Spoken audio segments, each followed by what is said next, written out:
Thank you, Anna, for the introductions. Greetings, everyone, and thank you so much for having me. As Anna mentioned, I am Tamai Yisrael, and I'm excited to be participating in the Black CoopNomics Academy. And today I'll be talking to you a little bit about organizing movement building for cooperatives. Um, Considering that you all are in the space and you've been in the space together, I just want to like break down my introduction just a little bit because all of that technical stuff is great. I do all those things professionally, but I'm a whole person, and I also have and know that you all are whole people and you have things that you do and you're passionate about the work that you do. So I just wanted to share briefly my own passions. I consider myself a lifetime cooperator. Um, I grew up in Birmingham, Alabama, so the deep South is like my where my heart and home is. Deep South is also a place and space where we saw a lot of extraction, a lot of things that happen in communities. So, needless to say, the work is much needed, not only here in the Deep South. Well, I'm not in the Deep South today, but but the work is much needed in the Deep South, but definitely across our planet and across the globe. I also feel like I'm, again, like I said, I'm a lifetime co-op person because I've lived with my family, whole family, grandmothers, aunts, uncles. We economically supported each other. We socially, spiritually, etc., supported each other. And when I got married and had children, my family created businesses together. So we operated family businesses. One of the main things that we created with my youth and my children is a music school, and they are all professional musicians and they are part of the business, and they've been working to actually help share and create music around the world. So just naming that this is something we do and we love it, and it's just how we woke up. We woke up cooperating with each other. Um, I did also serve 6 years on the board of the New Orleans Food Co-op, and also 3 years as the board president. And again, as Anna shared, I'm a founding member and on the steering committee of Cooperation New Orleans Loan Fund, which is a movement in New Orleans to create worker co-ops. And I created my own practice TMH Financial and Management Services, which is now a member owner of Resolve Financial Cooperative. So I consolidated and put some things together, and this is how I see movement. So thank you, Anna, for that introduction. And again, I just wanted to like demystify it a little bit and just kind of let you know, hey, I got all those things, but this is who I really am. Um, Here's a little bit of how we're going to spend our time today. These times may be adjusted a little bit. I don't anticipate us being here for the whole 3 hours today, but I'm just breaking it out so that we can actually see what's going to see our flow. Um, I don't know if you already have group agreements, but we're going to get started. We just had our welcome. Um, I will do a brief grounding just so that we can set the tone for our space. And I would love to hear from you. Who are you? Why are you here? And just share a little bit about what you do. And then I went into the space around building group agreements. I want to touch on it a little bit. You already may have those, but I would love for us to, if you have them, let's pull that into the space today. And then we're going to go into what are cooperative ecosystems. We'll have a little Q&A and discussion. And then we'll take a short break. And then from there, we're going to go into what does it take to develop your cooperative ecosystem, and then discuss ecosystem mapping. And then we'll have some reflection and discussion around that. And if we need it, we'll go into another break and then have a brief discussion around movement building strategies. And then we'll go into our closeout. I don't know if there's evaluation, Anna, so if there's something there, I just left that there as a placeholder. But if there is an evaluation, I'm sure Anna will share that. I also want to say I want to hear from you. I said that before. This is not a sit and listen. This is participate, be active, and conversate. So if there's anything that is that we want to make sure that we are honoring everyone's voice, etc., we want to put those into our group agreements. So with that said, does everyone feel comfortable with their space, their voices being in the space today? If not, I definitely want to hear from you. But before we do that, I want to take a moment to get myself grounded because I feel myself rushing.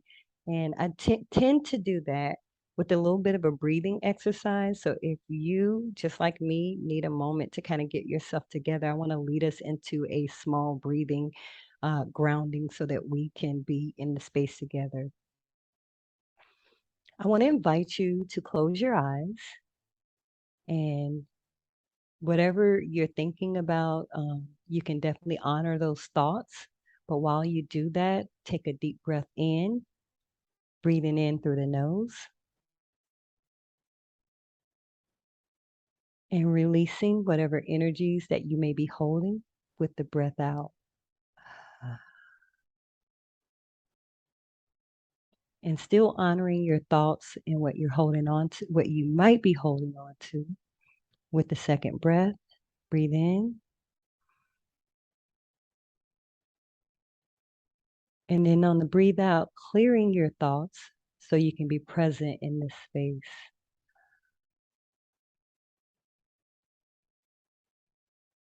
We're going to take another deep breath in.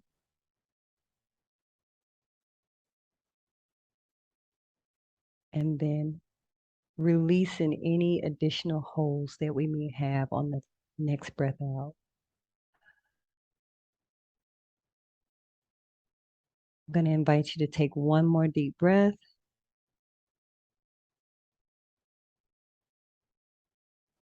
And release. And whenever you're ready, you can come back into the space. And hopefully, just as I am, I'm feeling a lot more calm, a lot more in tune with the space. And I hope you are too. So at this point, I do want to ask that we come off mic, come on screen if you feel comfortable. Share your name, pronouns, and just a little bit about what you do. And we don't have to take too long because we have a small group here today. But whoever wants to go first, please, by all means, come off mic, come off mute. Good morning, everyone. Good morning. My name is Lavette Bell, and I'm a woman, so my pronouns are always going to be she, her. I'm a local real estate agent, community activist, and I joined this I'm sorry, this co-op on my business partner and friend Rodney Jordan suggested it to Jamie, and I were business partners. So we thought it was interesting. I'm really here for the education part of it. I really don't know how it fits in with what we're doing quite yet, but we're definitely here to learn as much as we can, and to make connections and network with folks as well. So thank you. Thank you and welcome, Lavette. Thank you.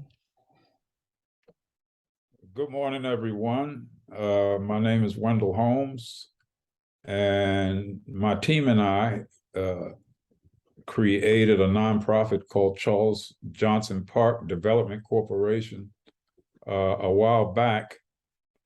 And our mission is to develop the real estate community and the park in the Sandtown, Winchester area of Baltimore City.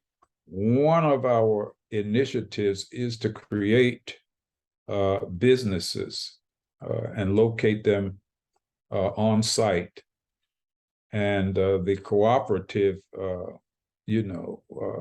speaks volumes to what those businesses we feel should look like. And so We're starting out at ground zero, and so I don't know much about cooperatives, and so this is why we dived into this academy here to start to get the ball rolling. Thank you, Wendell, and thank you for being present today. Who feels comfortable going next? I will. Contrary to my name being on the screen, I'm not Wendell Holmes. We just heard from Wendell Holmes. And knowing my imposter, I'm Antoine Bennett, but I am a part of Wendell's team. CJ Park, one of the founding members. And I agree with everything Elder Wendell has said. And I'm looking forward to partaking in the educational process for the Academy this Saturday. Thank you. Thank you, Antoine, who is not Wendell. I appreciate you being present today. Thank you. And I'll jump in right after Wendell and Antoine. I'm Patrick. I live in Baltimore. I work with Antoine and Wendell, and here to do whatever I can to further co-ops. Thank you for being present, Patrick. And is there, I think, one more voice that hasn't graced our presence yet? I can go. Hi, everybody. My name is Onyinye Alheri. O or she, her are fine for me. And I'm here with Chigo. We are in the planning process for creating a cooperative rice farm. Awesome. Thank you. Oh, if it's okay for me to call you O. Yes, it is. Thank you. Beautiful. And there was two more voices I didn't hear. My apologies. Hi, my name is Chigo. I'm also here with Onyia. I'm based in Baltimore, and we're interested in starting a cooperative rice farm in Nigeria. And I will be in Nigeria next month, so I hope to take all the lessons that I'm learning during this workshop and start applying it when I get there to start building the cooperative. Oh, and my pronouns are she, her. Beautiful. Thank you, everyone. I appreciate you putting your voice in the space today. I think that part of the building cooperative movement and making sure that participation is fair and balanced is really critical. And so that's why I like to include this in the space. I do want to name that everything that I'm going to present today is based off the idea and the understanding or the assumption that everyone has a basic understanding of what cooperatives are and understand the cooperative model. But if my assumption is incorrect, please let me know and we will take that step back to make sure everyone is on the same page. So that said, if before we proceed, am I correct in my assumption, or are there needs for clarifying anything before moving forward? Beautiful. Okay.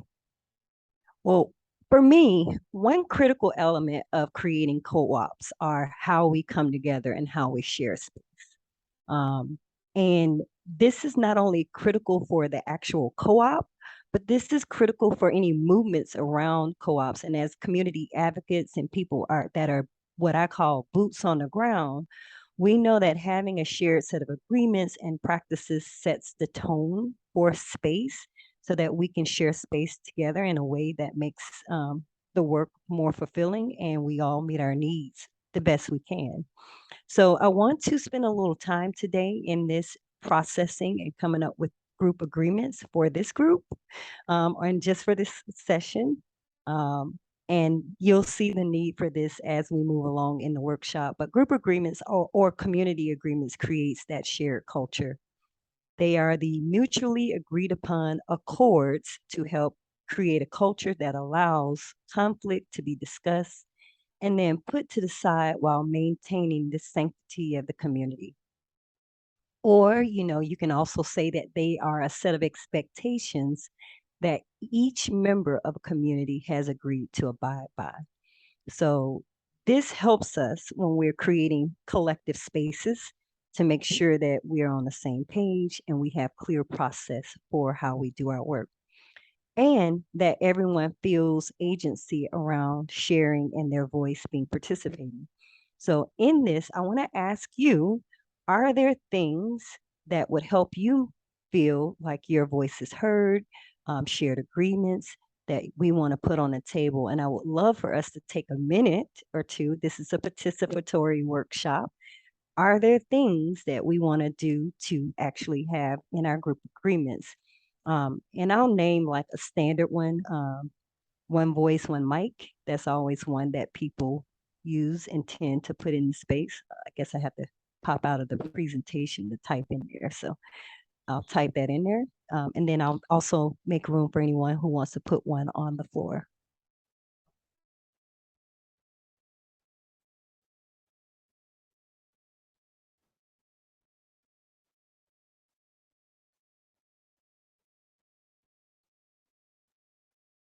So feel free to popcorn in the chat or just speak out loud things that you want to see to make this space comfortable for you, or what kind of group agreement do you want to have for this space?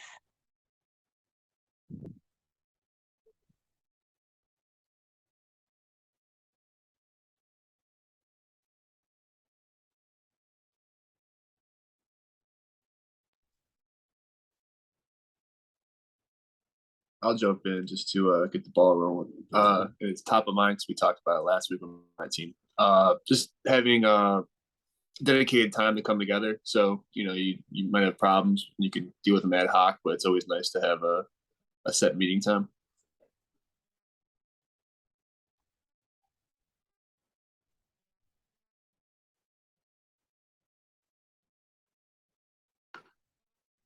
I'll jump in as well. Can we flesh out the term agency as it was used and understood? Oh, is that a question? Yes, ma'am. Yes. So agency. Agency is having the ownership of your voice, your body, and feeling confident in, and this is just me giving my understanding of it, but I can definitely get a technical definition of it. Ownership of your voice, your body, your ideas, and having that space uninterrupted.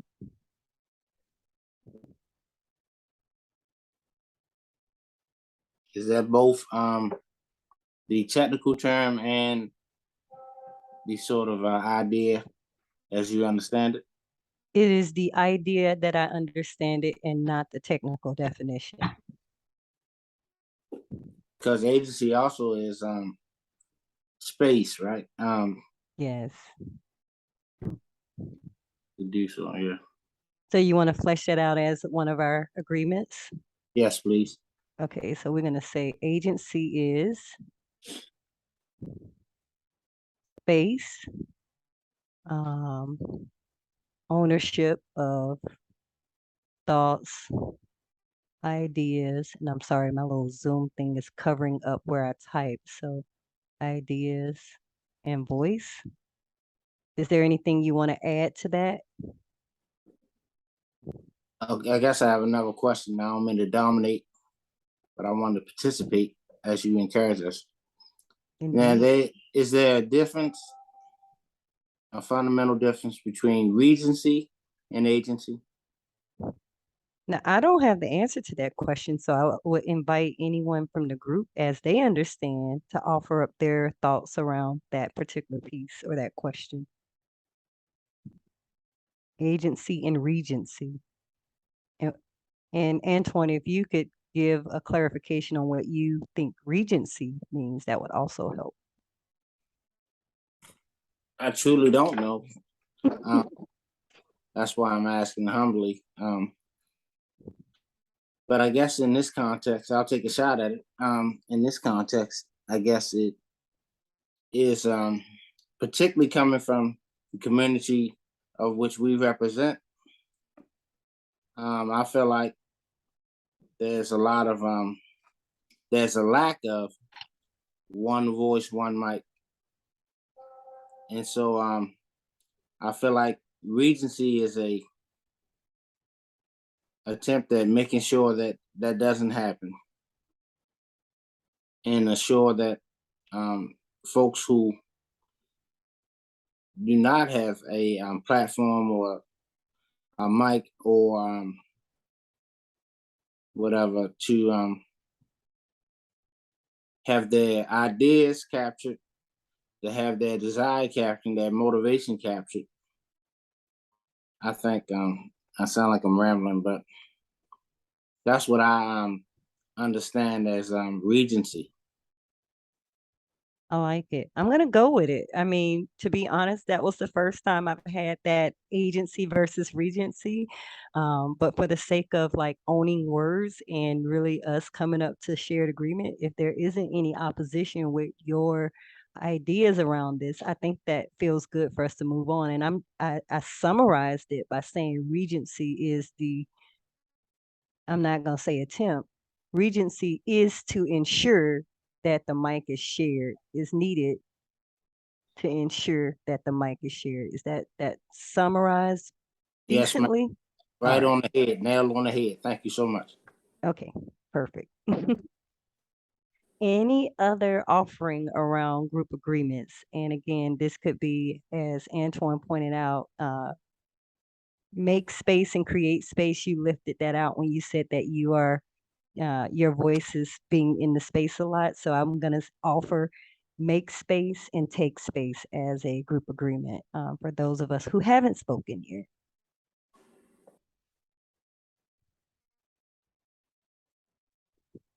Or typed in the chat. Feel free to type in the chat.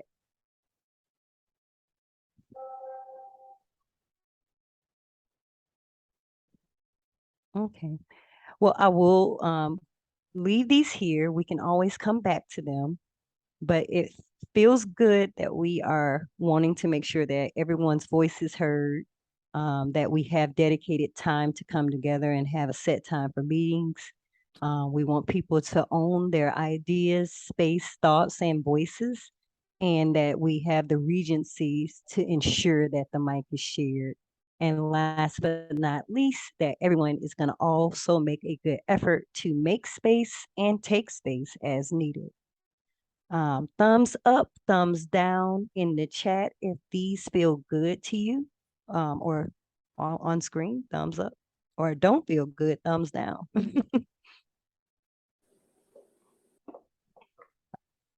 All righty, perfect. Thank you for participating in that. And like I said, I like to hear from you, so this will not be the last time. All right. So we're going to get right into cooperative ecosystems. Like I said, this presentation is based off the assumption that everyone is good and are clear what cooperatives are. We want to get a just quote unquote definition and then understand what are the elements of a cooperative ecosystem. So a cooperative ecosystem is, and just like a business ecosystem, is a network of cooperatives, community, and cooperative partners involved in the delivery of services. It says specific product or service through both competition and cooperation. I am offering this as both a just standard business definition of a cooperative ecosystem, but I'm going to offer my connection to cooperative ecosystems in terms of the work that I've done in New Orleans. And really, it's about building community around cooperatives, building community around people meeting their needs through cooperatives, as cooperatives are entities that are designed to meet the needs of its owners. Not similar to the traditional business sector. The traditional business sector is meeting needs, but it's meeting needs of the consumers and the people that are actually purchasing and buying, rather than the people who are actually the worker owners. The traditional business model is looking at extracting from and taking from the wages and labor of the people who are actually doing the work, whereas cooperatives have a different structure and framing. I also want to just share and name a little bit about the cooperative ecosystem through a framework that I've learned from Project Equity. And there was a report that was done through Project Equity and Democracy at Work Institute. It's called the Cooperative Growth Ecosystem. And it's an analysis to create a framework for cooperatives in community. And their definition of this framework, because they use the terminology framework rather than what is an actual cooperative growth ecosystem. Their definition is the cooperative growth ecosystem framework presents a recent wave of worker co-ops cooperative development as a timely, high potential strategy for inclusive place-based community economic development. And I'm going to put this definition on screen for you so you can take it down and have that.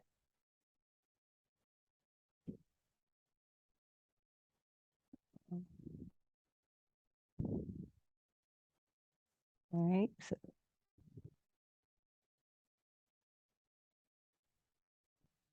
all right, so it should be popping up any minute now. All right.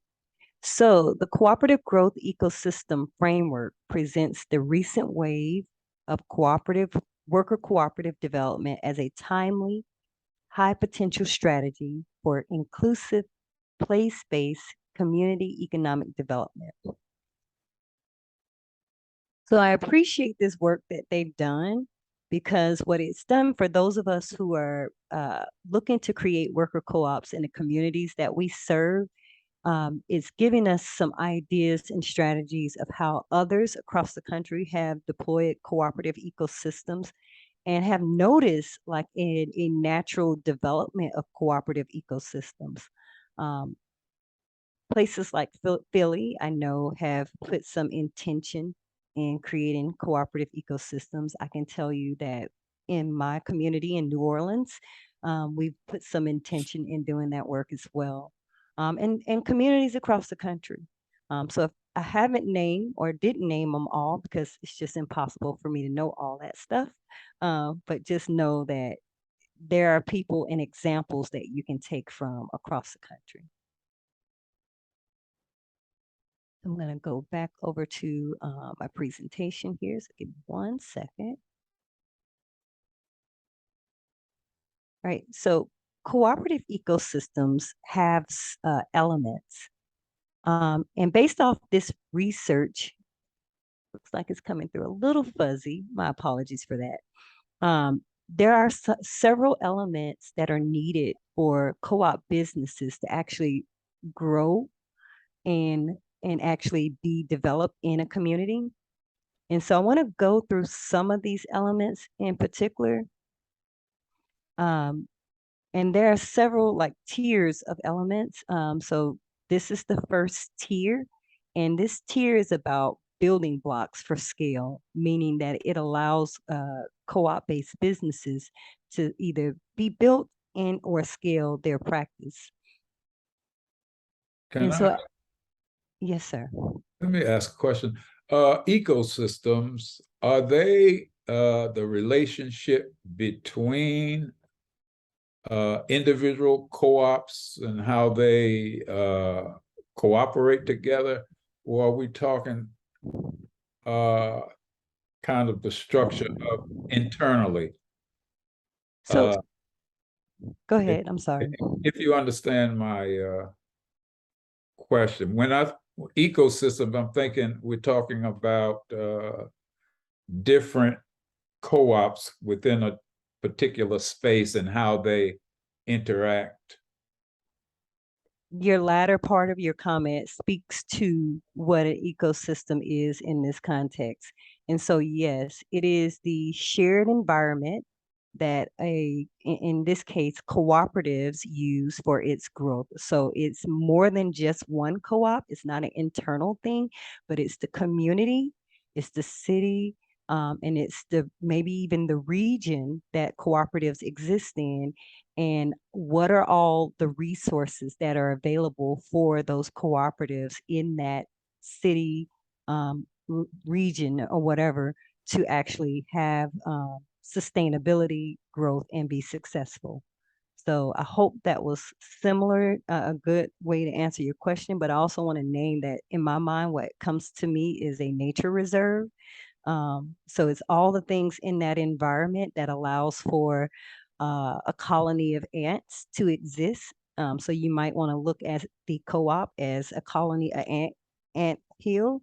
And in that ant hill, there are things surrounding that ant hill that allows for the cooperatives to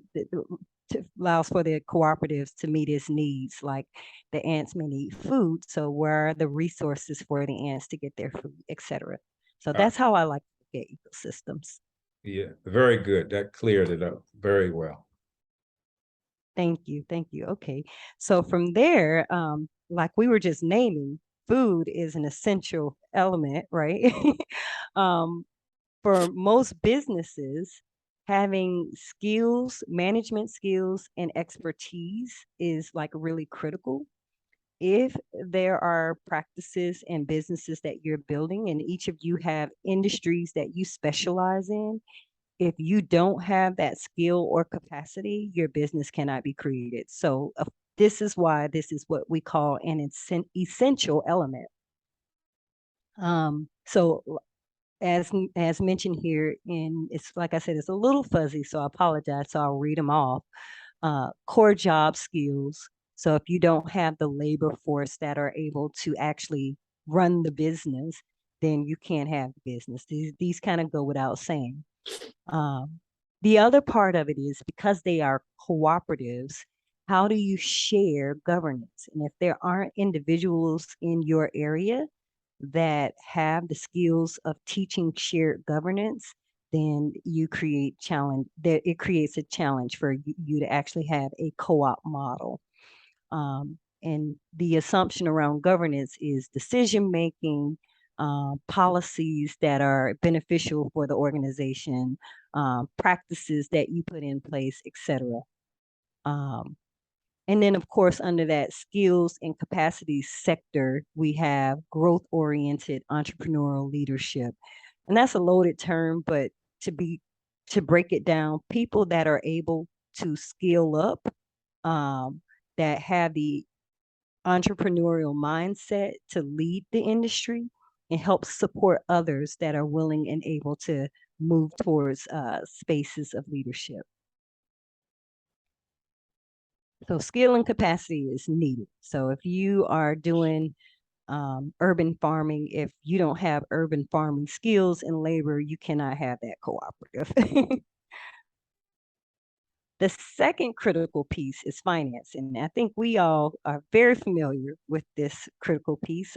I personally am. I have created and managed businesses, and without having that capital, that finance available, it presents a challenge. And as co-ops, you face a very special challenge because traditional financial institutions are often hard to get loans from in these spaces. And so having financing options that are available for the co-op businesses in that environment is necessary. So do you have loan capital available to you? Are there even investment capital? Like, are there angel investors? Or what are your members' capacity to actually invest in a cooperative? And then, of course, there's always the option of grants. And of course, we know that often grant opportunities are not forthcoming for co-op-based businesses. But nowadays they are. There are a few things that are coming down the pipeline that creates that access point for grant funding. So these are some things that you need for cooperatives to be sustainable and also have that ecosystem, so that those who share in values with you as co-ops are helping to make your businesses be sustainable. So that's that in this section around financing. And then I want to talk about technical assistance. This, what we're doing, you sign up for this particular workshop, and also going through this cohort is an example of some of their technical assistance services that are available. But having a supply of quality and affordable professional service providers is a really critical piece. I will name for you that the reason why I created my business back in 2018, because I wasn't a solopreneur at that time, but I created TMH Financial and Management Services as a way to provide technical assistance to small Black businesses in my community. And when I opened it, I started with providing bookkeeping and financial services. What I found very quickly is that it was not affordable for people who are entrepreneurs to go find these services. Also, there were a lack of people with experience and knowledge that did have the affordable rates, but you just couldn't get it. So having those people, lawyers, accountants, bookkeepers, um, specific to your industry experts, technical assistance providers, and co-op developers are definitely a necessity. And so I segued very naturally into the need for co-op developers. These are individuals who understand business, but also understand the co-op sector and how you build co-ops, and are connected to a variety of networks and associations. So this is your essential element section of what's needed in the ecosystem. And again, this is what's the very top tier of if you're creating a co-op business in your region or in your area, you might want to and need access for this. And this goes for anyone else in your area that may need those skills or these services. So I want to pause here and just ask if there are any points that need to be further clarified, questions that are coming up, or thoughts that are surfacing for you, things you want to put in space.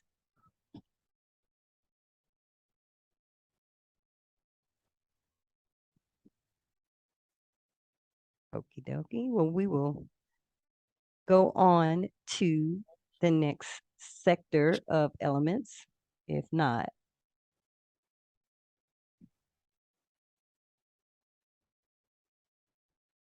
all right, so we get into the next section of elements, and it's 3 sections of elements. You have your essential and you have your important, and we'll get to the third one here in just a moment. Now, this is when you have a cluster of co-ops in your area. And again, ecosystems are designed to help support the sustainability of an actual cooperative business. And so, like I said, it may start with one co-op, but you may look and see from you creating a co-op, you may inspire others around you. And that is like the definition of like creating an ecosystem at its core, is creating the necessary tools for those who are creating their co-op businesses to have what's needed for their growth. And then the second phase of this is to help accelerate your growth. What are these things that you need to help you actually, you've started your business, but what do we need to do to scale up to the next level? What's needed? Who are the players that we need in our region, in our area, that will help my business, my cooperative practice scale to the next level? And of course, and this is pretty much what is how the business sector is structured to a degree. Having business support systems in place, meaning you have business advisory services and incubators, industry peer networks. And I'm naming farming because that's one that comes to my mind right away. But having industry knowledge in cooperative farming is going to be one of those critical elements. If there are people that know how to work and navigate through USDA applications and protocols, that's who you're looking at for this particular like sector in business supports. In previous elements, we named CPAs, lawyers. Well, those are some of the same types of business supports you need, but more on an advisory level. Now that you're at a point that your business, your cooperative is open, you want to move it to where you're actually gaining more customer retention, etc. So having these advisory services and incubators as well as industry peer networks are critical. And then, of course, having quality, accessibility of public workforce, and economic development programs. Most cities are the driving force for this piece. Cities' economic development offices tend to lead what kind of programs and resources are available for you. And because sometimes they don't specialize in knowledge around specific knowledge around cooperatives, these are some of the things you want to start thinking about as you're creating your co-op and you're also encouraging others to create theirs. What are the political pieces that you need? And we're going to move down to policy in a moment. But if the city doesn't have these, how do you attract these different elements into your areas so that you can actually have this for your ecosystem growth? So incubators, economic development programs, accessibility of public workforce. I know in New Orleans, we have a public workforce program called Job One, which is facilitated through the city. And what this does is skilling up youth laborers, youth to actually go into programs where they are able to learn how to participate in the workforce. Well, how do we have programs such as these to help move people into the workforce from a cooperative standpoint? And then the other piece we're going down to in this essential element, or important elements are connections to market. How do you source your clients, the people that you need for your businesses to actually grow? Who are your supply chain partners? How do you get the resources that you need so that you can continue to operate? And are they in alignment with your business practice? Are there industries that you need for cooperative development in your area? Do you want to secure contracts from local governments? And do you need community benefits agreements if you're doing any development work in your area? Now I want to pause here because this gets into a bigger framing of around cooperative ecosystem development. And I also know that we have Brother Ron here who's just tuning in. So I just want to pause for a moment and allow for that space to process these things and also invite conversation. Oh, There you are. hello, everyone. Yes, I'm away at a convening. I think I shared it with you in terms of this convening that I'm part of in Pittsburgh, Pennsylvania, in terms of building out a national format for ecosystem that supports Black cooperatives. So I've been away the last couple of weekends, and I trust that you have continued to take in the information, share your energy with the presenters, and I look forward to joining you again next week. Again, hello there, Wendell, and yes. So I'm gonna drop back off. I gotta run back into my session, but again, just wanted to just pop in and say hello to everyone. Beautiful. Thank you for dropping by. Alrighty, so we're gonna get right back to it. I need a moment to reset.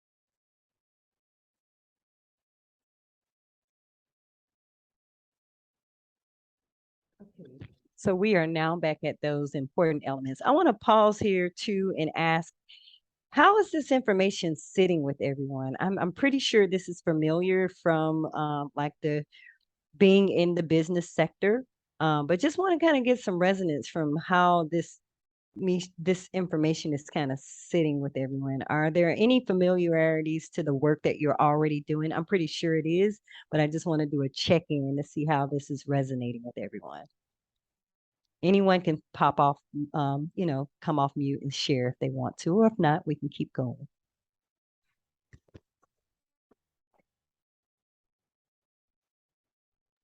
It feels like drinking out of a fire hose in a good way. You know, there's no threat of boredom or dehydration. Gotcha. Oh, gotcha. So does that mean we need to slow down and process any of this step by step? Because we can certainly do that. This is the place where we slow down and process, and I want to make sure that we have built in that space for us to process. So is that what I'm hearing or no? No, ma'am, no, ma'am. You're going at a good speed and right portions. So, and I'm taking copious notes because that's my job at the co-op as secretary of the board. So at CJ Park, and so it just takes me a little bit to process what the notes that I took down. But you're going at a great speed and right size morsels. So thank you. Perfect. Anybody else? Any thoughts? Any other thoughts before we keep going? Because I know this is some detailed information. And we will have access to these slides at the end, right? Absolutely. Absolutely. I will make sure. I had internet connectivity issue once traveling to Pittsburgh, but we will make sure Anna has these so she can send them out to everyone. Very good. All right. So before we pause, we were talking about what is happening in your city and local governments, because that impacts your business, whether we like to admit it or not, right? Whether it's a co-op business or whether it's a LLC, whether it's a sole proprietorship, policy and market opportunity is just really one of the things you cannot avoid.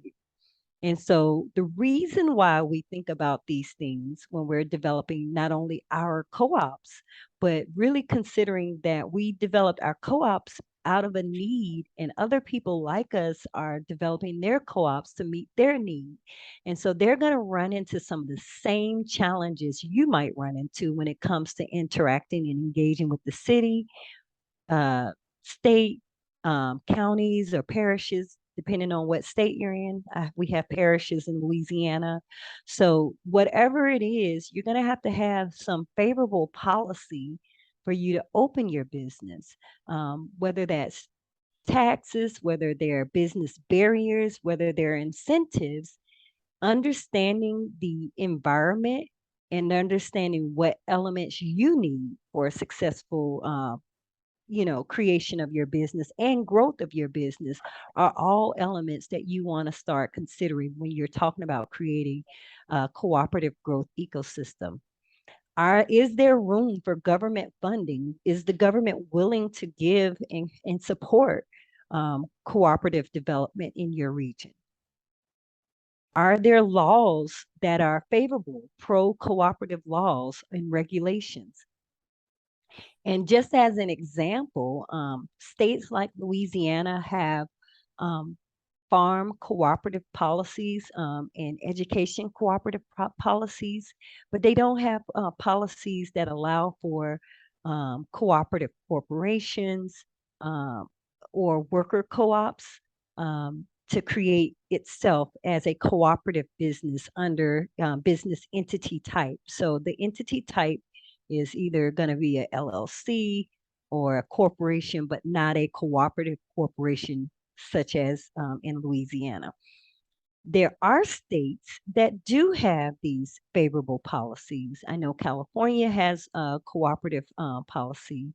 The state of Illinois has recently, I think over the past few years, adopted policies where you can actually form yourself as a cooperative corporation or a cooperative practice in the state. So knowing what types of entity you can actually form your business as and knowing what the state has is definitely one of those things that you'll need. And just from a bookkeeping standpoint, the IRS has in its tax code benefits for cooperatives. So having knowledge of that, you can have favorable federal policies, but not have so much in the state policy. So that may drive you to incorporate your co-op in another state that does have those policies so that you can reap the maximum benefits, tax benefits or incentives in creating your business may be something that you might want to consider. But knowing what's in your ecosystem and knowing what conditions you need to change is a part of the work of creating a cooperative ecosystem.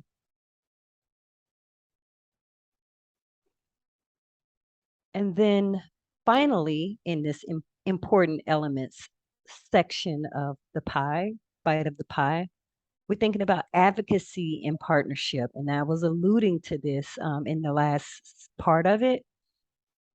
Having government officials, your city council people that are familiar with the cooperative business model and having them help to support and create policies that support co-ops. People that have in groups that have shared issues, like part of how we created movement in New Orleans was built off of the labor movement in New Orleans. Right when we actually began to start advocating for worker co-ops, we had a movement called the Fight for 15. And this movement was specific around raising the minimum wage, the local minimum wage, to be where folks are able to make a living wage. The minimum wage is not a living wage at all, but creating space where they're advocating around a actual living wage was one of the core things that a group here locally, the Fight for 15, was doing. And so we created partnership with those groups because we had a shared interest. We wanted to make sure that the people who were the workers began to own their businesses as opposed to asking somebody for handouts so that we can make our own money. You know, having groups support the development of co-ops, and the laborers for those co-op creations are actually in those spaces. So just naming and connecting to partners with shared issues, like such as the one I named, and other social movements are also critical to creating a cooperative ecosystem. And then, of course, advocacy by the people who are worker owners, who are in the worker movement, co-op movement. They sharing the story of cooperatives as a business, as a model for success, and sharing their stories helps to inspire other people to create co-ops and do some of the work of changing the economic conditions in your community. So this is the second tier, which are the important elements. And again, this tier is specific around accelerating growth. You know, now that your business is started, how do we grow it? What's needed? What are the conditions on the ground that you need for your business to actually achieve growth? And these are some of those elements. Okay, so we're going to move on to the third tier.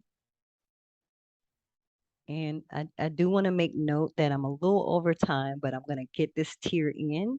And the environmental elements. This is the third tier that really helps to make and legitimize and popularize co-ops as a valid business model. Up until recently, their co-ops were not considered as an option.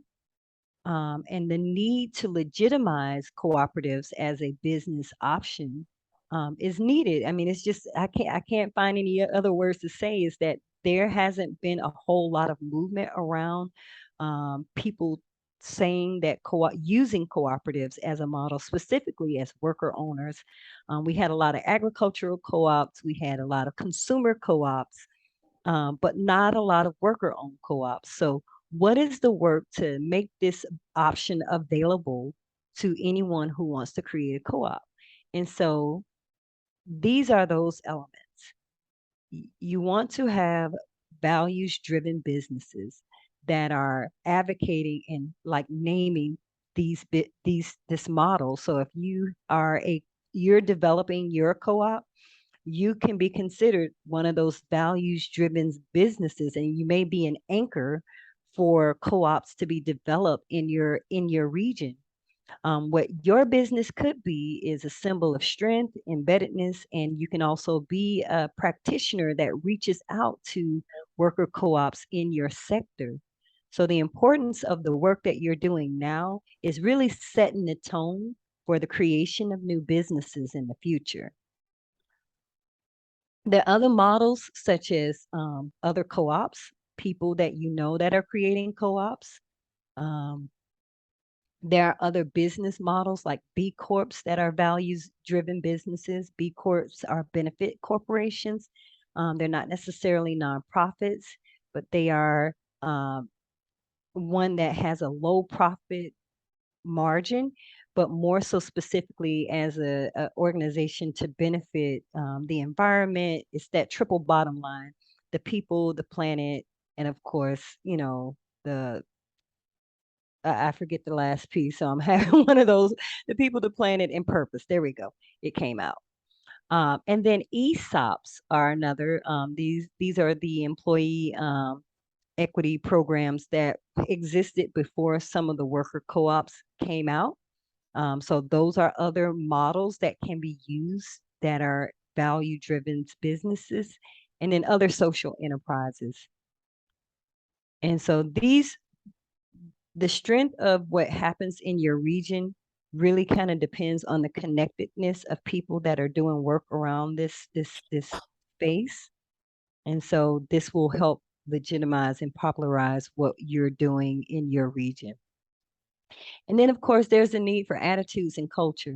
If things are bad in your area like it is in New Orleans, we had to kind of get out there and sharing our desire for change and really getting out there and naming that we needed change. So sitting on panels, talking to different people, hitting the ground in community and asking people, what are your needs? Do you even know that cooperatives can help you meet your needs? And so people who are willing to promote the attitude and culture of co-ops are also some environmental elements that are needed. And then the last piece is institutional education programs. Um, those of us that are creating programs, like I mentioned in my bio, I created one of the co-creators of the Black Liberation Co-op Academy in New Orleans. Is definitely one of those programs designed to bring awareness. But imagine if I was able to have this program at a university like Dillard in New Orleans or Tulane.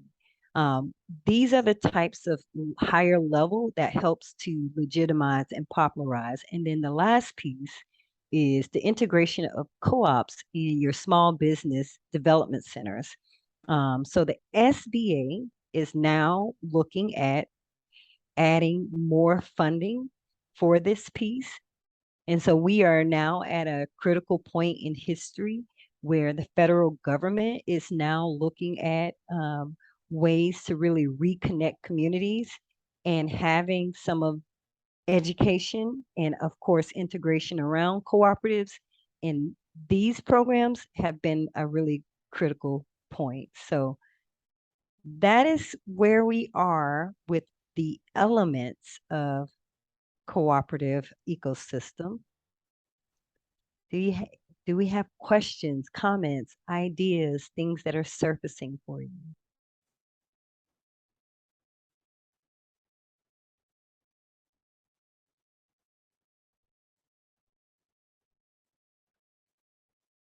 All right, if not, I'm going to ask that we take a 5-minute break because I feel like we probably collectively need it because this was a lot of meat to chew on. But as you take your break, I'm going to leave this reflection question on screen, and you can come back. So it is currently 13 after, so we can come back at about 11:18. I don't know if you all are in Eastern time, but I have 11:18 on my phone. Well, 11:13 currently, so we can come back at around 11:18. And be prepared to let's talk through some of this stuff on this reflection. So thank you so much, and I'll see you back in 5. Back from. And if you are back, you can do a little something in the chat, come off screen, or give a reaction to let me know that you're back.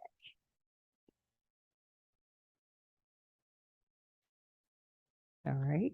Thank you. Thank you, Livette. Thank you, Chigo. Thank you, Anna, Pat, Antoine, Wendell.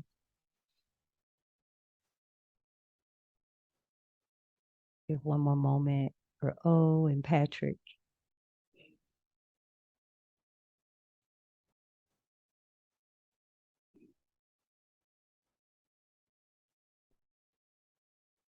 All righty.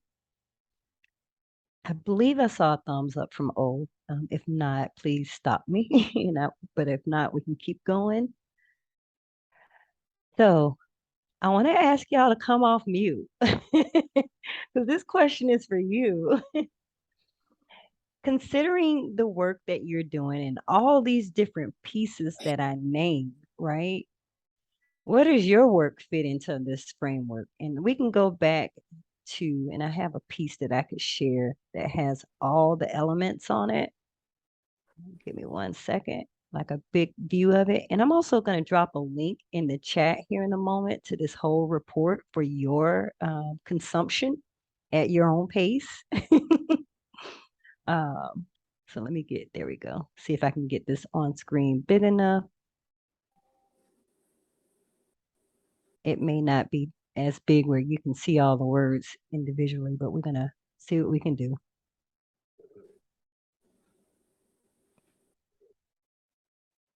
Right, let's see if we can increase that.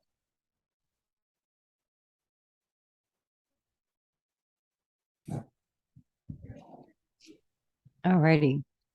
So considering that we need all these 3 elements, we need the essential elements, which includes skills and capacity, financing, technical assistance, and co-op developers.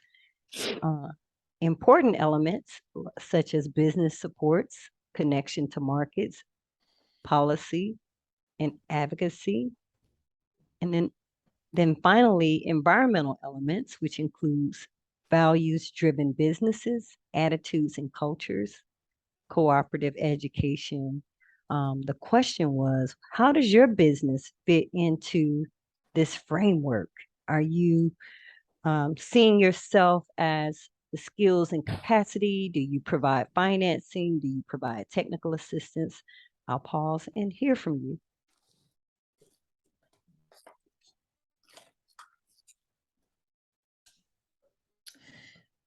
As of right now, for Rodney, Jamie business, our business, we currently don't really, I think, Rodney wanted us to have this education for what we plan on doing in the future. Our business is real estate, and specifically the real estate business in our immediate neighborhood right here. So eventually we plan on trying to bring other folks into the fold from the neighborhood, so I can see how having these skills and this knowledge would be able to help us when we get to that point.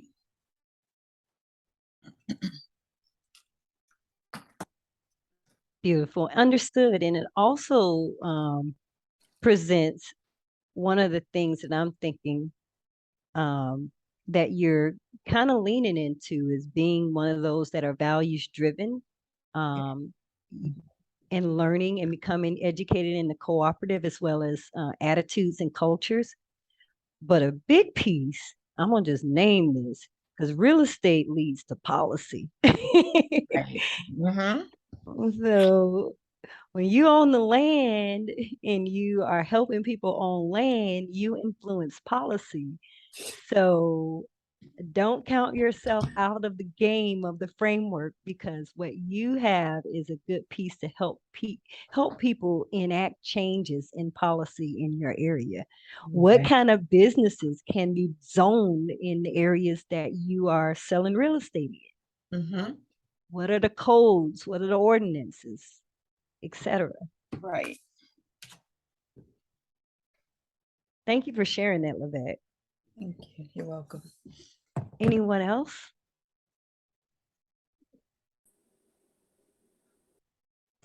Well, because we're not off the ground yet, our initial co-op is kind of targeted toward a landscaping company.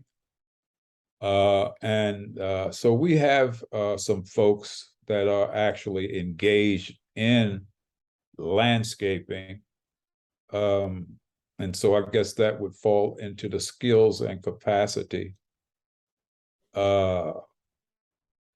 element. But I really think one of our strong points is going to be the advocacy piece. I agree. Particularly because of where we're located in Baltimore, in one of the underserved communities. And so to demonstrate how viable and beneficial the cooperative model is, I think will serve as inspiration for the development of other co-ops. And so our goal will be, if we can create and demonstrate a working model, then duplication will be much more, I guess, attractive, not only for us, but for others who, also want to open up businesses. Thank you for sharing that, Wendell. And to be quite honest, that is the starting point for the creation of cooperative ecosystems. It is a group of people organizing themselves or with their skills and their knowledge and advocating for a change of environment and a change of landscape. I'm buying at the landscaping business. No pun intended, right? No pun. Well, no pun intended. But really knowing that you understand that your community is economically starving, right? And I saw that in New Orleans. We, as a labor force in New Orleans, don't have a voice. There are large industries, transportation, uh, tourism, and so many others. The oil and gas industries are major players that drive our access to resources and drives what kind of businesses we can create in our communities to meet our needs. And then the other piece is that even before that, there were industries that populated communities. And what happened to Black communities across the country is that these industries departed the community. And so we were left with these communities without resources, without industries, without the services that we need. So we can think of this work around this ecosystem building is taking a new look at economic development from the framework of using co-ops to develop our communities. Mhm. So what you're doing with your landscaping business is empowering the workforce to take agency and regency around what happens in our community. And coupled with businesses like Levette's in the real estate, the land, the labor, you got two of the pieces that make up the economy. So seeing those two things together, and the whole point of my conversation today is to really is to help you see how what you're doing and what you're learning can contribute to a shift of your whole in economy, quite literally, in what's created in your economy. So I appreciate you lifting that out, and I love the fact that your group is poised for advocacy. Are there any others that would like to contribute or just add their thoughts into the space around this? I would like to share, but we're still in the beginning stages, so I think we would fall under like building skills and capacity, and also providing quality. Well, we plan to provide quality rice to Nigerians in our community. Also, part of our goal is to develop more cooperatives in Nigeria so that farms start growing food that Nigerians eat instead of growing food to sell to other people, and a less reliance on imported goods to address the globalization and lack of sustainability in the food system. Yeah, so, and I guess it would maybe bleed into policy to urge Nigerian leaders to invest in the industrialization of agriculture in Nigeria to support Nigerian people instead of investing in agriculture to export to other countries, and to create a better infrastructure. Like right now, there's heavy flooding that's happening in Nigeria, which is really greatly impacting farmlands. So creating like, how do I say this? Creating more, show a more, the create an importance of growing food for ourselves and being able to feed ourselves as climate change happens, and etc. I love this, Chigo, because this is like why cooperatives exist. We exist to meet needs of the members. And if your cooperative members are members of the community you serve, then you're doing the work. You're empowering the people with the capacity and the ability to meet their needs, and really giving them a framework to start changing conditions in their own community. It starts with us not extracting ourselves out into other populations and stopping the bleed. The more we continue to invest our labor, our dollars, and even our ingenuity into the spaces that are pulling from us, like it doesn't make sense that Nigeria does not have rice. I guarantee you, and you can speak to this, Chigo, more than I can, but you probably have a community where rice was actually grown there first, and an industry came in and took that industry from you, and now your people are having to source it from somewhere else, which makes no sense because our land is able to grow this on its own, but some major player came in and scooped up and gobbled up all the resources. This is the exact reason why ecosystem development, specifically cooperative ecosystem development, is necessary, because it puts people in a collective effort around retaining resources for the benefit of the community that we are a part of. So I just want to lift that out. And that's part of the reason why I wanted you to share, so that you can actually see how your work, what you're doing right now, is shaping a new landscape for the people in the community you serve. It might feel like, well, we're at the beginning, da da da da da. That's great. You are at the beginning of something very amazing, very beautiful, and very, needed. and to really connect to the ideas that what I do right now could help me actually figure out how to help other people create businesses and support themselves moving into the future. So I'm gonna take my soapbox down and I'm gonna get back to the presentation, but I just wanted to connect us in that way to share with you that you are doing the work. Alrighty.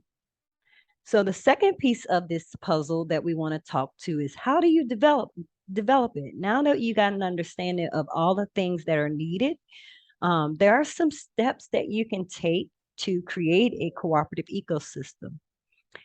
And to be quite literally point on, each one of you are doing one of those steps right now. So let's get into this. So if you want to create a cooperative ecosystem, and really this is like you and the people you're working with really understanding the conditions that you're creating your business in, and then you taking a larger look, like everyone here is already looking at their community. Who else in the community that you're connected with is feeling the way that you're feeling around what's happening? You know, who else do you know that are suffering and dealing with these harsh conditions and are unable to meet your needs, meet your individual and collective needs? Well, it sounds like there's a need for a conversation, and I'm pretty sure everyone here is already in conversation with people around them about one, I'm creating this business. Two, I'm creating this business because, and three, we're forming it as a co-op because we see the need for shared economic practices. And so that said, when you're ready, to like dive deeper, and it could be now going up into a year or beyond that to start having these conversations, but talk to people around you is like literally the first step. Have conversations with your neighbors, really understand what's happening in your community, and then let's talk about it. And if you all find that we want to do something, we want to change the condition, let's have a convening. You want to get a group of shared-minded people to develop a guiding coalition so you can analyze, what do we have? What do we need? And all those elements that I showed you in those framework is literally a little roadmap that you can use. And I did just put in the chat the link to the entire ecosystem report that was provided by Project Equity and the Democracy at Work Institute. And if you're unable to access that document, please let me know, because I want to make sure you have this resource. But in those elements, you literally have what's needed to have a mapping tool to see, do we have skills? Do we have the workforce? Do we have financing, etc.? And I'll get into mapping just a little bit more in just a minute. But once you get together, you analyze it. You analyze what your community currently has, and then use that framework to envision what you want your community to have. Just as in New Orleans, one of the things we saw was a challenge was that we didn't have financing. We didn't have the money or the resources that we needed to help create worker co-ops. So one of the things we did was we started a loan fund. We created a loan fund where we were able to access non-extractive capital. And what I mean by non-extractive capital is a way for folks to get loans that doesn't make conditions harder than they were before they initiated that loan. Now we know the story, right? We know when we get loans, and especially a commercial business loan, you kind of have to be ready to like be making money as soon as you open the door, because if you don't have the money to pay back that loan, things get harder and harder. And oftentimes the interest rates, the loan payments rates are more than you're actually profiting, and it's causing harm to the people that own that business. So we saw the need to create a loan fund in our community. We got together, we started having meetings. I actually had a community center at a time, and we were meeting and we were convening weekly to discuss what are we missing in our community. And then the second step to creating and developing your ecosystem is to actually create. And you are actually creating your cooperative businesses. Um, and it says to pilot successful practices and create some short-term wins. Have a proof of concept. Using the ecosystem analysis, identify a proof of concept cooperative development project to undertake that draws on best practices in the field of worker co-op development. So as you are creating your business, as you're creating your co-op, each of you have an opportunity to test shared practices. Just as we started this call with a creating group agreements, of course, cooperatives are one member, one vote. This is piloting those practices. We have a set of shared practices. We agree to share space this way. We agree to make decisions in a certain way. Though the business may be brand new, what you do inside that business, what you do inside your cooperative, how you make decisions, if you're doing things that are outside of the standardized way of doing things and you're creating a practice of sharing leadership, sharing decision making, you're piloting these new practices. So I just want to linger, I just wanted to linger there for just a moment, because everyone's here is at a startup mode, but it's not that you're not at a point where you can't do the work around ecosystem development. What you do right now in creating your businesses will help others that are coming after you to figure it out. So what does it mean to create an operating agreement if you're creating an LLC that's a cooperative? What does it mean to have a set of cooperative bylaws? What kind of work went into the decision making on creating those bylaws? Those are all going to be skills, capacities that you'll be able to share in the creation of your cooperative ecosystem. So definitely make note of all the processes that you deploy along the way, because these are the things that you can use to help support others that are doing the work with you, and also support others that are creating cooperatives of their very own. And then the final piece is consolidate and sustain.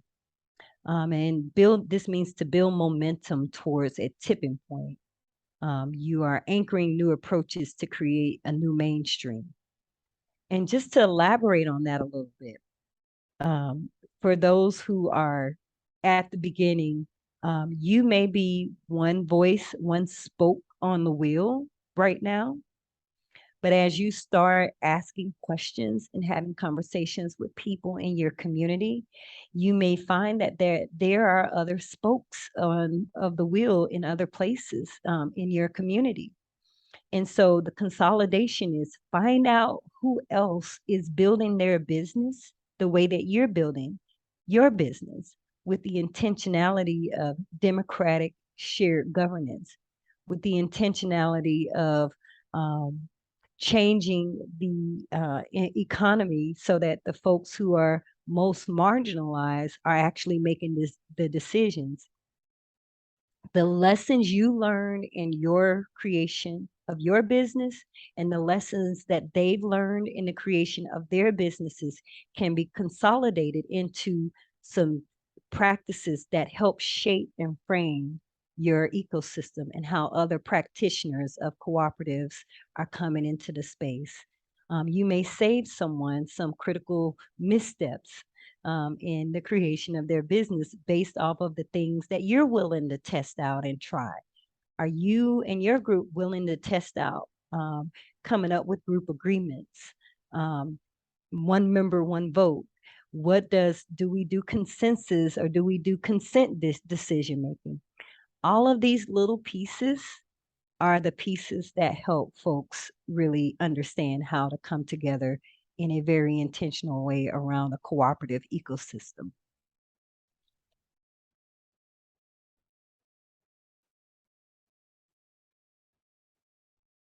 And so I have another question. I told you I was not going to let you sit silently, so forgive me if I'm pushing you a little bit. um, so you can meditate on this for a moment if you want. Are there cooperatives and other elements in your community? Do you know who's out there? Have you asked questions? Have you talked to your neighbors? Who are the other folks that are looking to lean into cooperative practices? And if you're not prepared to answer this question, I definitely understand, but want to invite anyone who feels comfortable answering this out loud into the space.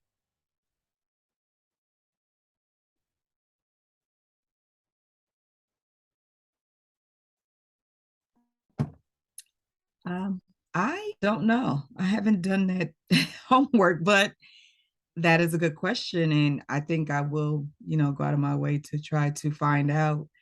And when I find them, ask them questions. Beautiful. It's actually going to, if you do find them, it's probably going to save you a lot of missteps in the creation of the Right. So that's amazing. And I definitely hope you're able to take this question to heart as you are growing your business. Antoine? Yes. I consider myself a networking brother, particularly in Baltimore, West Baltimore.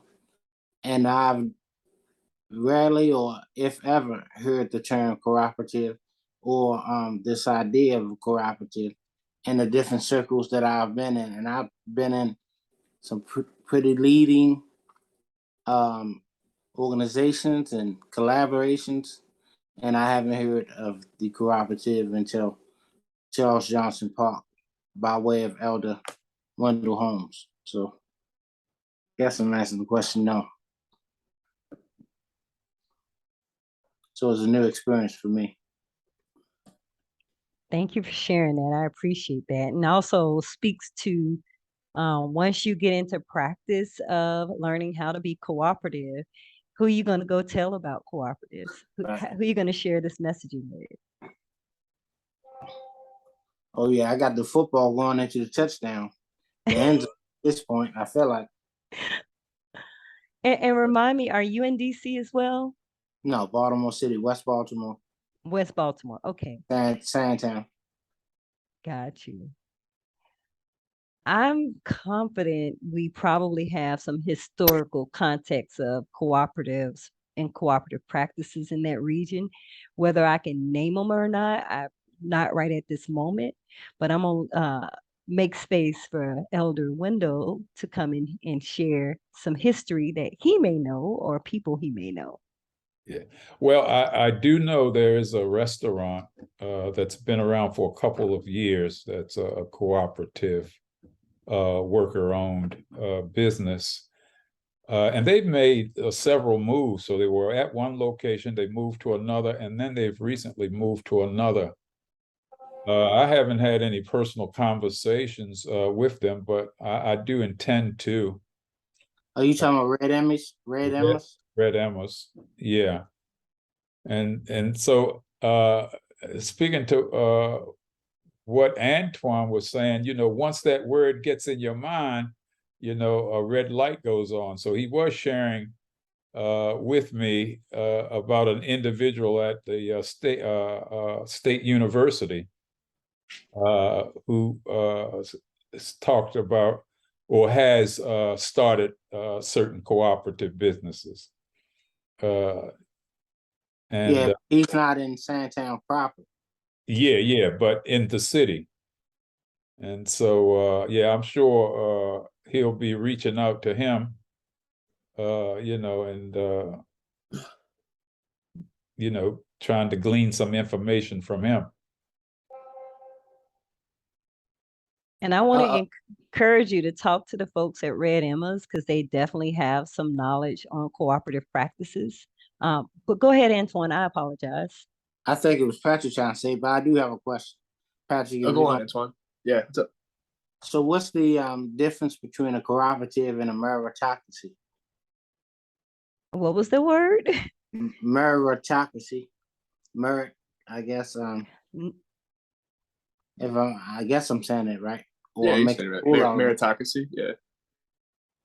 It's a little out of my scope of knowledge. I'm a cooperative developer and have not approached the meritocracy before. So I want to invite anyone who knows about that to go ahead and share. Tackle that, Pat. What's up?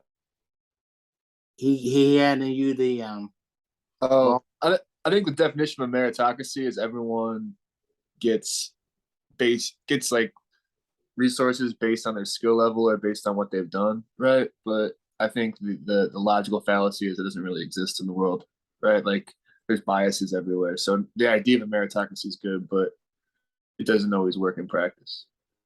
So that's kind of, and I don't mean to take the mic. I guess make space, take space. We talked about it earlier, like make space, take space. So we're making space for people, right, who may not be able to take it. So we're making it for them, right, and making sure that we get to see their skills, get to see their accomplishments, and so we work towards the idea of a meritocracy. But I guess we can't just rely on it. That's my rant. How about that? Thank you. I love it. So does it apply just for the work environment, a job-based? I'm gonna tune in. I want to tune in a little bit on this, Patrick, because you asked about the difference of between a meritocracy versus a cooperative. And I just want to name that in cooperatives, there are some elements of meritocracy in it when it comes to patronage, which is the payout of earnings and profits at the end of the year.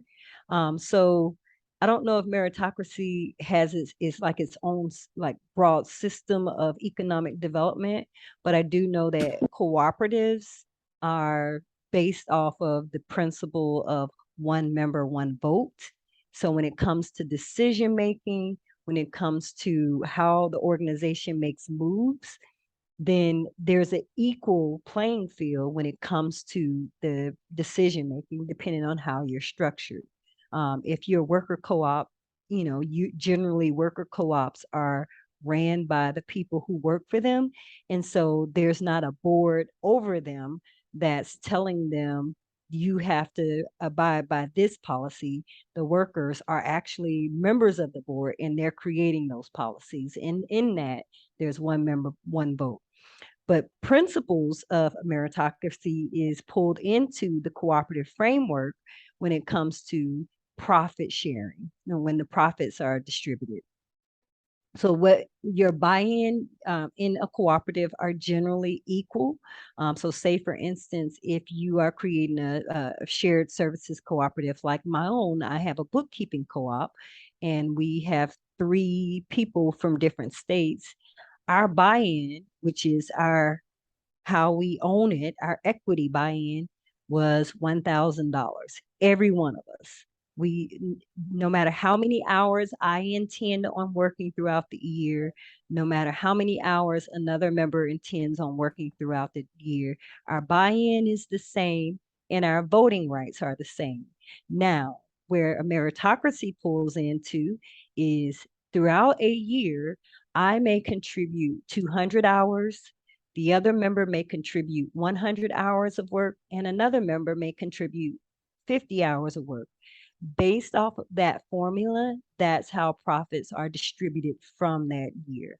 So it sounds like there's some differences, and I don't know the system of meritocracy all the way, but there's some differences in voting, etc.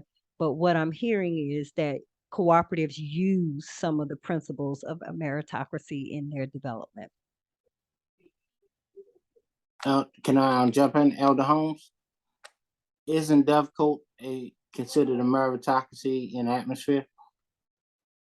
I'm not sure. I think that's I think that's a goal, and I don't know, where they are as far as developing that goal. But yeah, I think that's definitely one of their goals. You talking about the cafe in Reservoir Hill? Yeah. Yeah. Yeah, I like that place. The place is good. I'm gonna jump in here and toot the horn at some people in Baltimore. The Red Emma's restaurant is affiliated with, they call it Bread. It's the Baltimore Roundtable for Economic Democracy, and they're part of Seed Commons, right? So they give non-extractive loans too in the Baltimore region. Mira Kitchen and Baltimore Bicycle Works are also two really big co-ops. But like you said, there's not enough people talking about it. What's that last one you mentioned, Pat? Baltimore Bicycle Works. So they Oh, do yeah. And they have 2 locations. They're actually doing pretty good. Sorry, you said Bread was a part of what institution or organization? Oh, Seed Commons. Seed Which is, I think, Commons. Okay.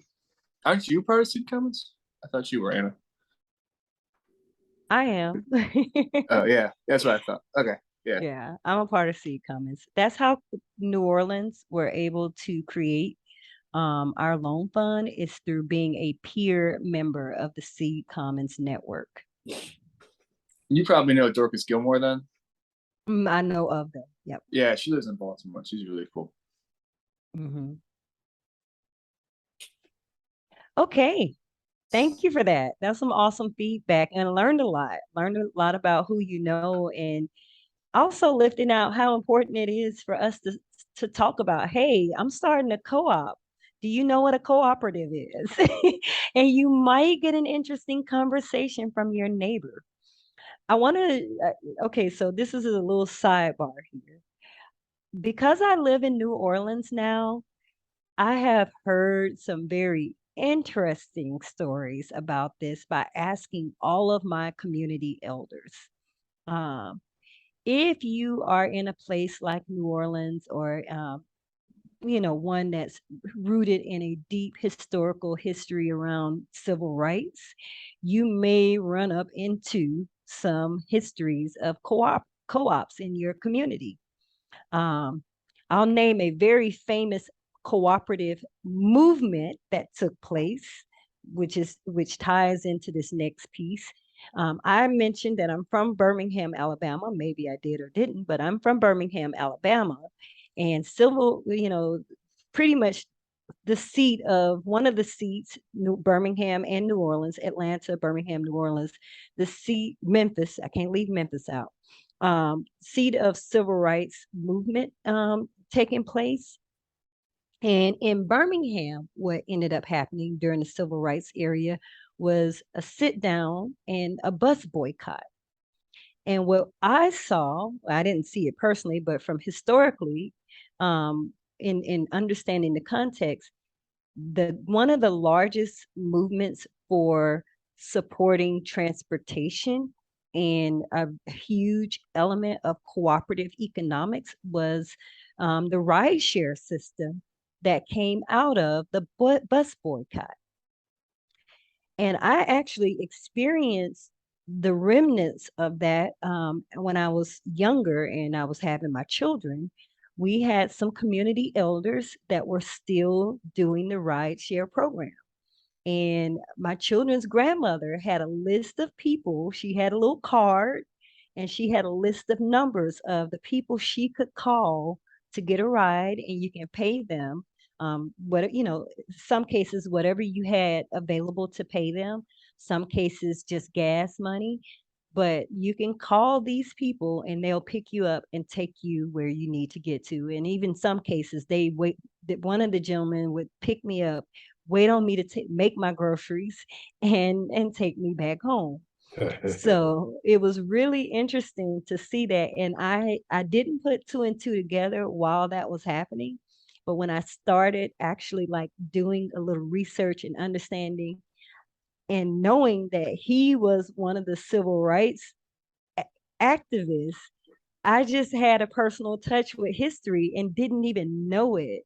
So really naming that, having these conversations in your community and asking questions is a really critical piece, because you don't know what you might be missing.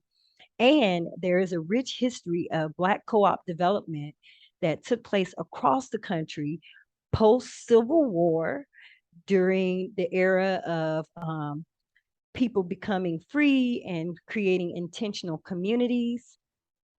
Dr. Jessica Gordon Nimhart has an amazing book called Collective Courage.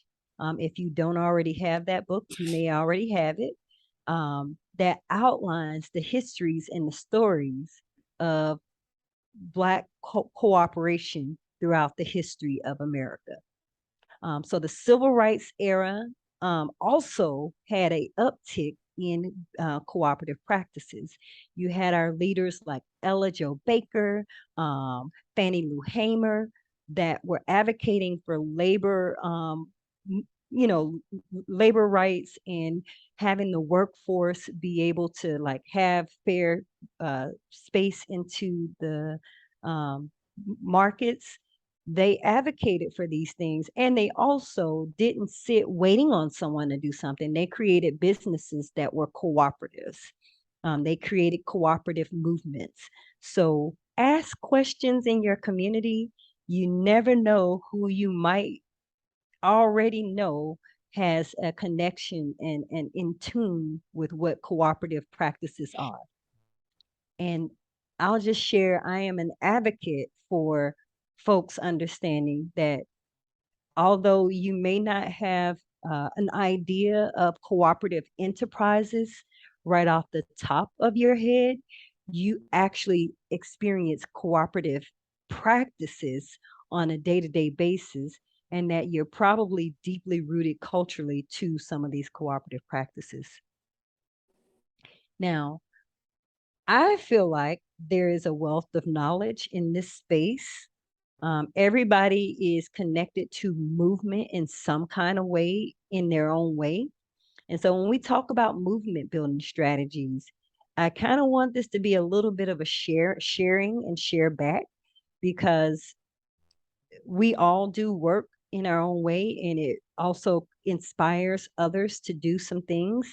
And so that said, when we talk about movement building strategies, we're probably already doing that work, right? And we did a little bit of that in our session today.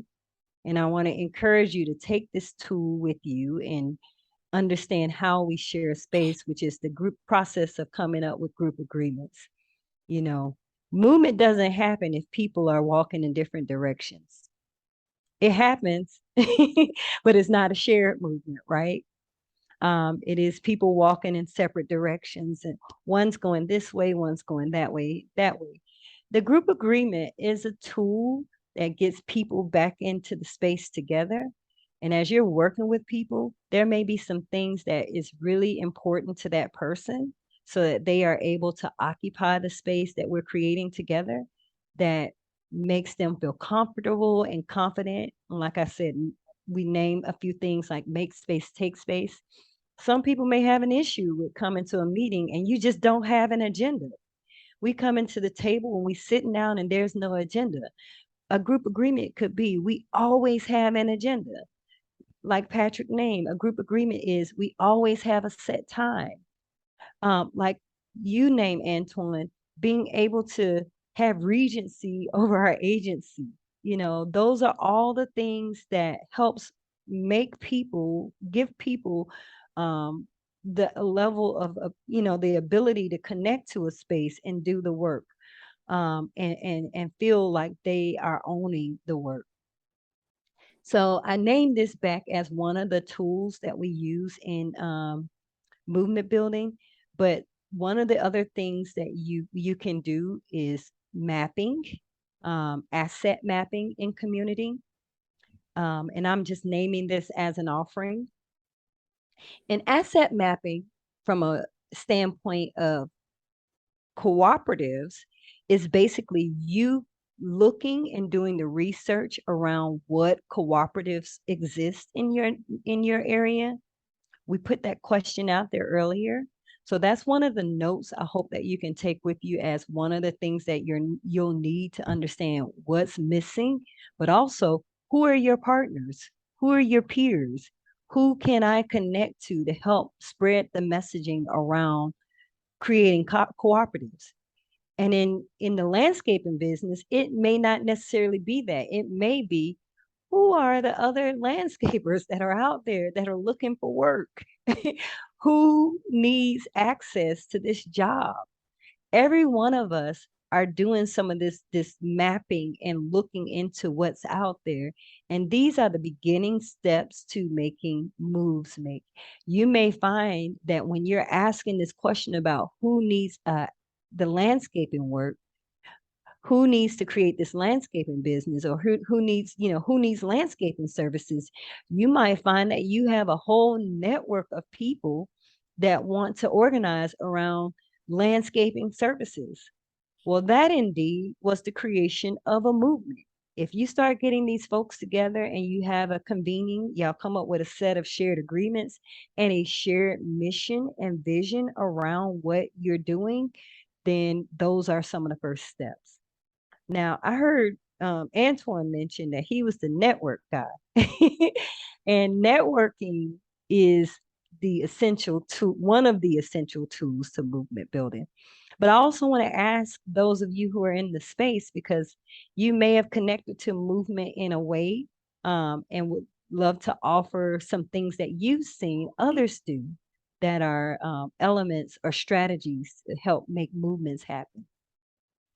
So if there are things that you've seen other people do that you're currently doing, what is the work you're doing to shift the paradigm, shift the economic paradigm in your community?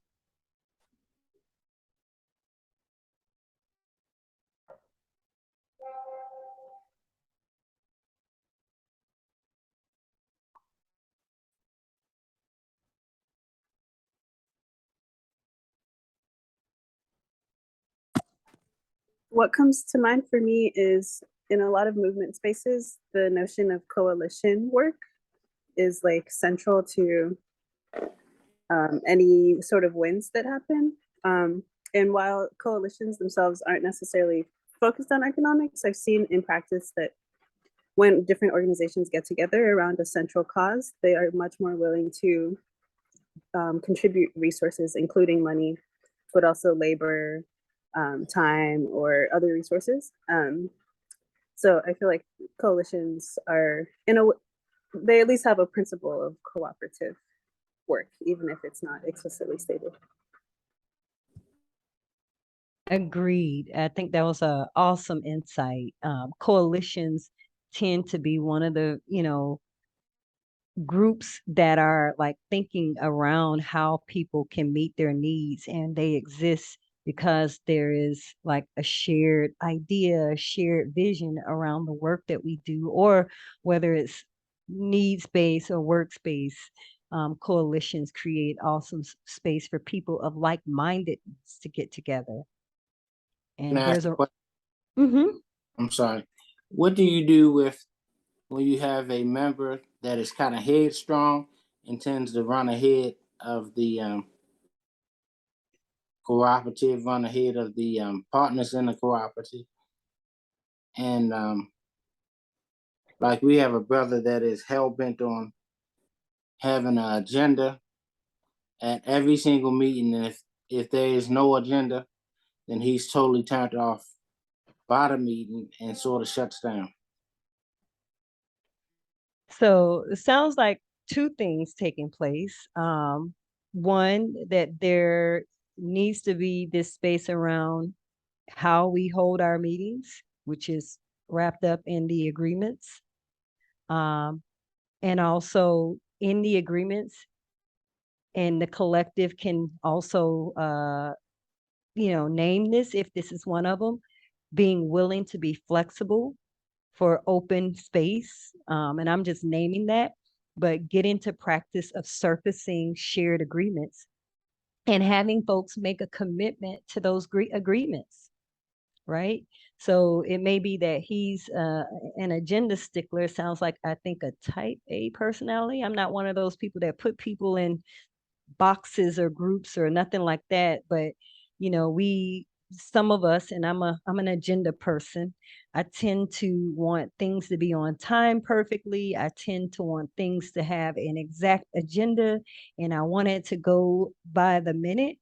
But because I know this work is greater than me, I have learned some personal skills around that, and I've done some work on myself, and that my goal is for the greater good of the whole. And so that said, sometimes that means that individuals have to take a step outside of themselves. That make space or take space kind of thing is the philosophy around this. Thinking outside of yourself so that others can come in and share the space in a way that's whole for them. And for you in your group agreement, it may be, well, I don't always feel like being on the agenda is the thing. So sometimes we need to create space for things that are urgent and necessary to be discussed. So if collectively you agree on that, then he has to kind of, he should be willing and able to lean into that. If not, then there's room for personal development and around facilitating and educating ourselves. We have to understand where we need to have that room for growth. So sounds like a dynamic situation. I would urge you to have a set of group agreements, and finally, a shared set of values and practices. Um, I named the 7 cooperative principles as a set of values as an example. Let me just say that. An example of a shared set of values. These principles are the means by which the group comes together. Without it, and they don't have to be these in particular, but most cooperatives operate within this framework. And I'm given flexibility because I do understand that these principles were created from what we call the quote unquote pioneers of the American or the Western cooperative model, which are the Rochdale pioneers, which I don't have the full history in front of me, and nor am I willing to kind of go deeper into that. You can definitely look into their story on your own. I'm naming this because these were a group of people, white people who were in, I want to say, the New England area or England, to created needed access into a market, but had out of their work came these shared set of principles because they kept running into different things that they needed that helped them align on why we're working together. If that's not at the foundation of it, and having principles, practices, and agreements, I'm naming 3 specific things at the beginning of your creation of your cooperative-based business, having principles, agreements, and these shared values, it helps lay the landscape of how you work together and gives people that understanding that this is why I'm here. I'm not here because I want it a certain way. I'm here because we collectively agree that these are the things that we're creating this business for. This is the thing that we're agreeing to create our movement on. And so finding those points where everybody are connected and those points of agreement, I think is a really big piece of movement building. But I want to pause there and hopefully see if that helped answer the question, because I'll be honest, that's a personal development thing too, but also starting with tools to help you navigate that space when you're working with people, I think is a good point.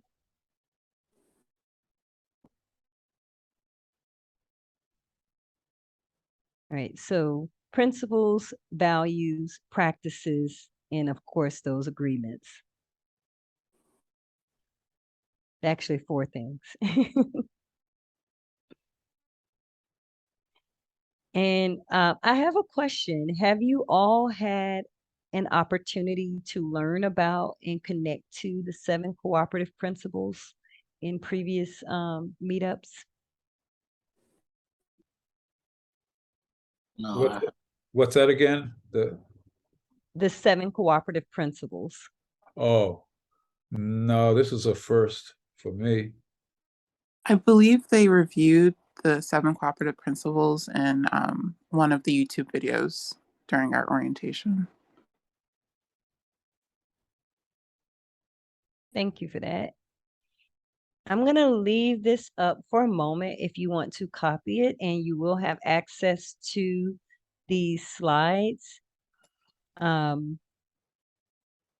Because in these principles, it gives a little bit of that flattening the hierarchy when it comes to like one person who's really headstrong. They have to understand that the work you're doing around this is non-hierarchical, and that they have to be flexible enough for this work to allow for other voices to be heard. And sometimes what's on other people's minds is not always on the agenda. So I'm gonna leave that there for a second, but also just name that the principles are here to help create the space for us to share it and how we do this work together.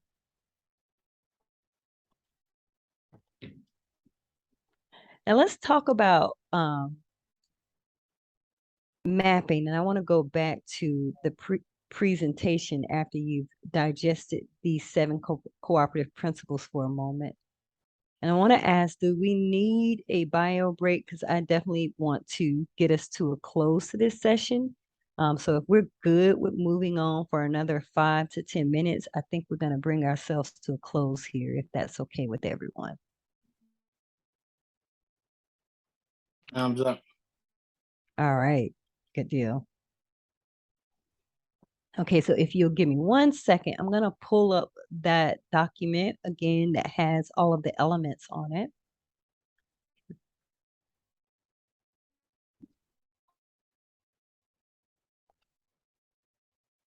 No survey, ignore that slide. All right. So I started this with naming the elements of an ecosystem. And I also named that in the ecosystem, there is a mapping. Mapping is one of the tools that's needed for movement building, for you to understand, like, as you're creating your business, you may be in the phase of doing market research, and asset mapping is akin to that in a way of understanding who your competitors are. In this particular instance, the mapping not only helps you understand who your competitors are, but what are the resources in your area? What are the things that are currently existing in your environment that allows for your business or your business venture to be successful?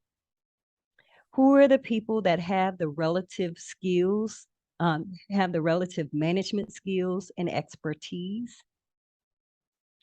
Are there particular job skills and government skills that are needed? And who are those people who have them existing?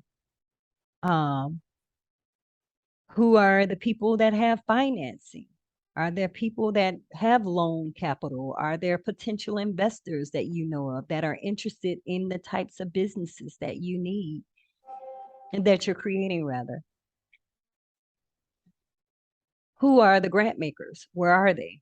Are they making grants to the work that I'm doing? And then, of course, who are the technical assistance providers? And who are the co-op developers? So the mapping gives you an idea of taking a holistic overview of the things that are currently in your environment, in your ecosystem. But it also gives you the beginning basis of what's not there, right? So as you're talking to your neighbors, you're talking to your friends and family, and you're talking about like, I'm creating this business. I'm gonna make it a co-op.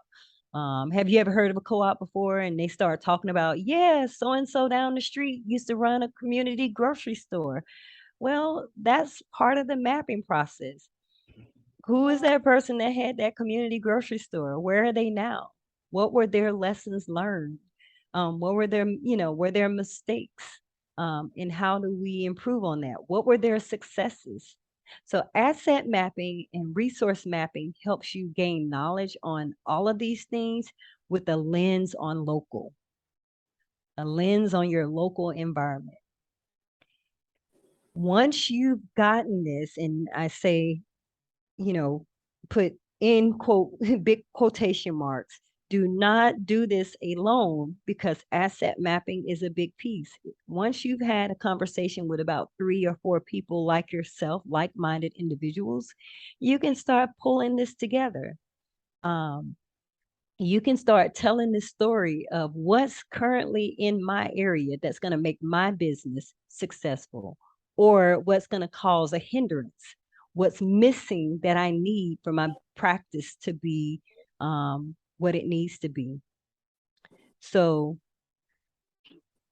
all these things that I just named, knowing what the essential elements are, knowing what the important elements are, knowing what the environmental elements are, and then knowing who's in your area, using tools like group and community agreements, having a set of shared practices, values, and principles that you work through, not only internally inside of your organization, but also in the area, in the region that you're doing your work in, can help you begin the framework for a cooperative ecosystem, and also set the stage for a movement around advocating for policies that are favorable for the work that you're doing.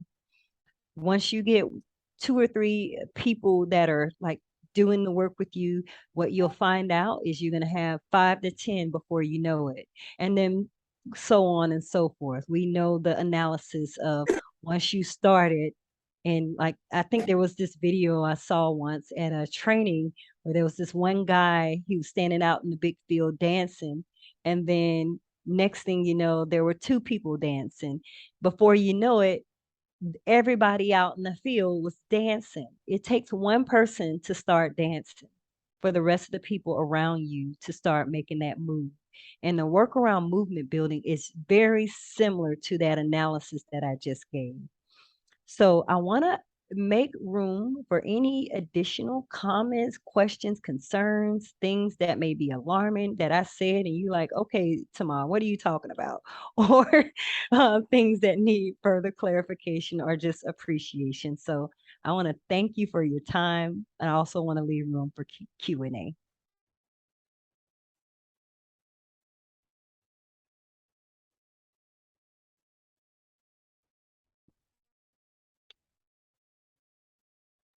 I also would extend that thanks back to you, Tama. And yeah, thank you for leading us through this.